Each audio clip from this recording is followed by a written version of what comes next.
great to be back. You're listening to the Team High School Show on 101.7 The Team. And welcome back. Let's get back to the show with Gary Herron on your flagship station for APS Athletics, ESPN Radio 101.7 The Team. Back for the second quarter. Thanks for tuning in. Henry T on deck. We've got baseball after that, football all day tomorrow. This is a place to get your sports fix. At 3:30, it's the Cubs. It says Cubs versus Seattle. I don't think they're playing Seattle. It'll be the St. Louis Cardinals, and then the Mets-Dodgers following that. Tomorrow at 11 a.m., the Seahawks and the Bengals. At 2:30, the Patriots and the Cowboys. Going to be a long day for Cowboys and their fans tomorrow with Tom Brady passing the Patriots way past the Cowboys. That's my pick anyway. 6 o'clock, baseball, Toronto, Texas. Toronto needs a win after dropping the first two games in Toronto to the Rangers. Last week, if you were listening, you got to hear I call him the guru. I don't know if he likes that.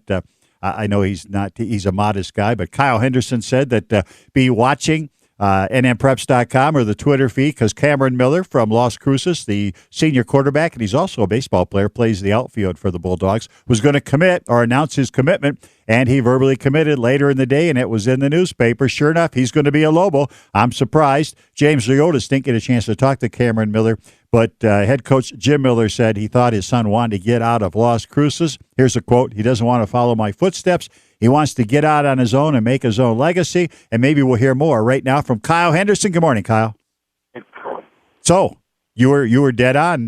Give it any more insight on the Cameron Miller verbal commitment to UNM? Yeah, so Cameron Miller, obviously the 6'2", 185-pound quarterback out of Las Cruces High School, committed to the New Mexico Lobos last week over New Mexico State. Those were his two Division I offers. I spoke with him, and he told me that he wanted to get out of Las Cruces. You know, he's 18 years old. And, he wanted something different. And I can completely see his point. I mean, he's been there for a while. He's done a great job as a 3-year starting quarterback for the Las Cruces Bulldogs. And I think, from what I gather, New Mexico is actually recruiting him as an athlete, somebody who can play a variety of positions on the field. While he is a quarterback at Las Cruces and doing a great job, he's also a great runner. He plays a little bit of defense at the secondary position. Him and Gabe Ortega from Cleveland High School, he also has an offer on the table from New Mexico. Very similar type players. I'm really happy for Cameron. I think he's a great person. And, really excited to see what the future holds and the rest of the season because the Bulldogs obviously still rolling 5-2 after a big win over Deming last night. Refresh my listeners' memory and my own for former high school quarterbacks who went on as, so to speak, athletes and changed position in college. And we'll start with Cole Gauchi because he had been a quarterback at UNM, and now he's redshirting, going to be a tight end next year. And I think we can add Jason Fitzpatrick, who was a quarterback at Santa Fe, then Rio Rancho, and he's down, I believe, in the secondary for the New Mexico State Aggies. But I'm sure you have a few more names right there in your head, Kyle. The thing about it, I'm not sure about names, but you bring up a great point, and I think what's interesting about the high school level is you want to put your best guy back there. And, guys like Gabe Ortega, Cameron Miller, a bunch of guys in the state of New Mexico are at that quarterback position. They might not be, a college-level quarterback, but they can certainly play at the Division I level. And as you mentioned, Cole Gauchi making the switch from tight end, he could have been an outside linebacker. He just has the size to be. And, it's interesting to watch these guys transition from the high school ranks to the college ranks. I'm absolutely thrilled that these guys are getting a shot. The Lobos landed a good one, and Cameron Miller, he's a favorite for our NM Preps Mr. Football Award. And the kid's a beast in the weight room. 22 reps of 185 pounds. He had a broad jump of 10 feet, 2 inches. So it's not like they're just throwing him an offer. The kid has certainly worked for it. And as I mentioned, Lobo's getting a very good high school football player. Okay, Kyle, you're putting together an all-star team. You get just one guy to play quarterback. Do you take Gabe Ortega? Do you take Cameron Miller? Do you take somebody else? This year, wow, that's a tough question. I think I'm not going to throw you softballs. I think I would go with Cameron Miller, and I'll tell you why. Can I pick Gabe Ortega too and put him on the outside as a receiver? But the thing with Cameron Miller, what sets him apart is just the poise. If you get to talk with him, he wants to win. Honestly, I love high school football. There's two people that love high school football more than me. One is Joby Hodeling out of Artesia, New Mexico from the Hodeling family. He loves high school football. The second on that list is Cameron Miller. He just loves high school football. He's a competitor. He wants to win at every single chance he gets. He was the first guy always to sign up for the combine. He's the first guy, just to get in line, just to compete. He's a true winner. I think that's in his bloodline, and that's why I choose Cameron Miller if I'm building an all-star quarterback. Of course, I'm going to try to get guys like Henry Haddis and Grant Herman's on the team as well. Yeah, and Grant told me last night he will play Friday night when the Rams play Volcano Vista at Rio Rancho Stadium. He's been on the sidelines the last 2 games. Great kid. He found out I was a Broncos fan last night. He was happy about that, and I said I may be an Iowa State fan soon too. Hey, let's talk a little bit about more current information. First of all, last week your alma mater, your favorite team probably ever, lost to St. Pius, the St. Michael's Horsemen. Did you get to that game, and what are your comments about what that means for St. Pius, still undefeated, and the Horsemen's chances in the postseason? Well, the St. Pius is doing a great job this year, 6-0. They actually play Rio Grande today at 11 o'clock at Milne. Got a chance to watch the Spartans last week, and their quarterback is Drew Ortiz, who's a big-time player. I mean, he had 5 touchdowns last week. The week before that, he had 5 touchdowns as well. He's a dual-threat guy, meaning he can escape the pocket a little bit and make some plays. Miles Hilton, Coach Mark Hilton, the baseball coach at St. Pius, his son's quite the receiver. You're right. They beat up on my Horsemen 41-13, but I think St. Mike's going to be okay in their classification. Class 4A, they take on Nimi, who picked up another win last night. So those are some that was an interesting matchup last week, but St. Pius still rolling 6-0. I think they'll get to 7-0, and they could quite finish the season 10-0, depending on how district shakes up. They got Moriarty and Grant in that district as well. They've also got a trip to Lovington next week, which is never easy. Yeah, but you know who beat up Lovington this year on the Smurf turf was Estancia. And I'm not taking credit away from Estancia because they're really good this year. They're probably hands down the Class 3A favorite. But they also lost to Capital. The Capital Jaguars went down to Lovington a couple weeks ago and beat Lovington 26-20. So, I mean, times are changing. Espanola Valley 6-0. The Chaparral Lobos are 5-1. Capital is 5-2, and the Lovington Wildcats 1-5 on the season after their loss to Hobbs last night. Okay, some other games. Cibola, Volcano Vista last night. Your comments on the outcome. Volcano Vista pretty much hammered the Cougars, according to James Yoda's relentless pursuit of the Cibola quarterback.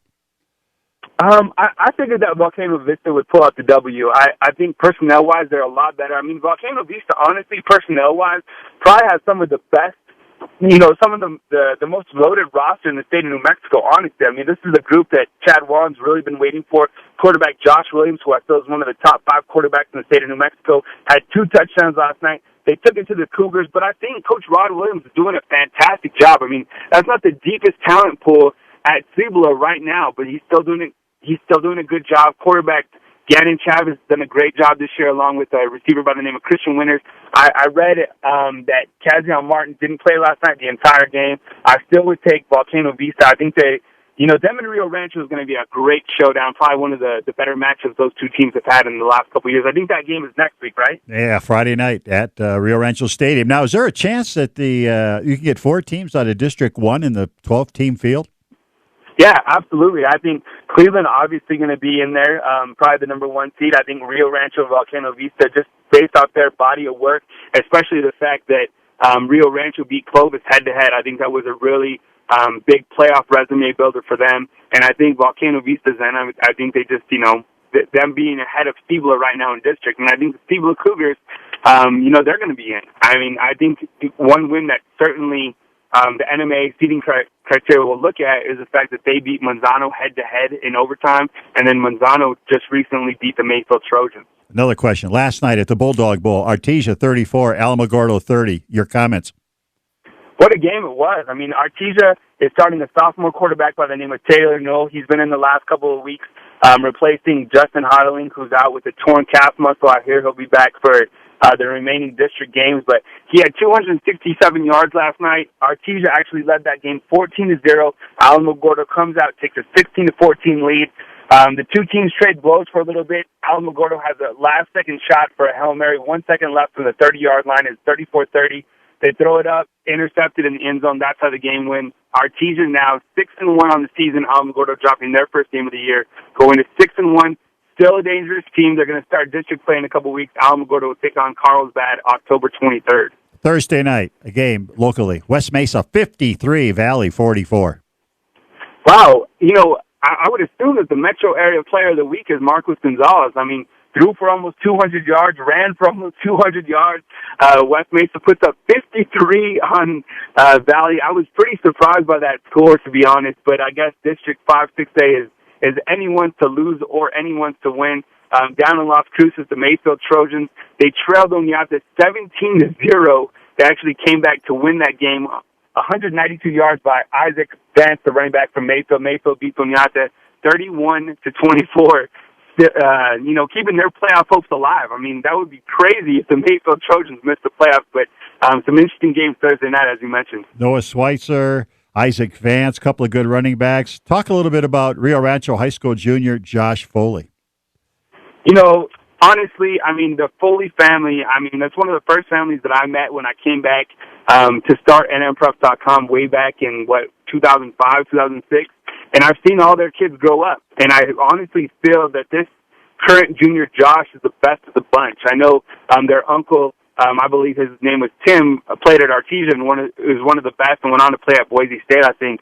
But, Josh is just a tremendous athlete. He's got more size than the other Foleys did, about 5'10", 185 pounds. Tremendous athlete. He was a 110 hurdles champ.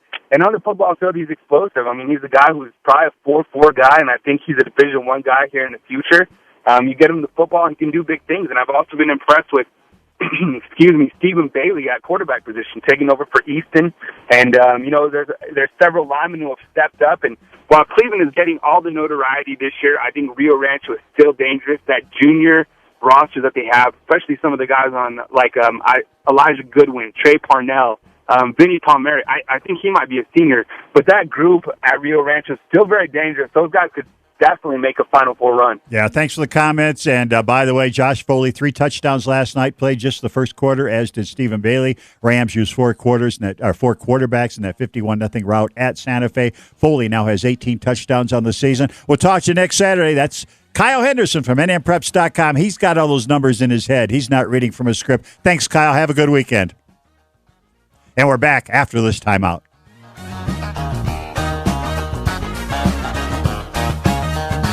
Hey, New Mexico, this is Mike Golick. You're listening to ESPN Radio 101.7 The Team.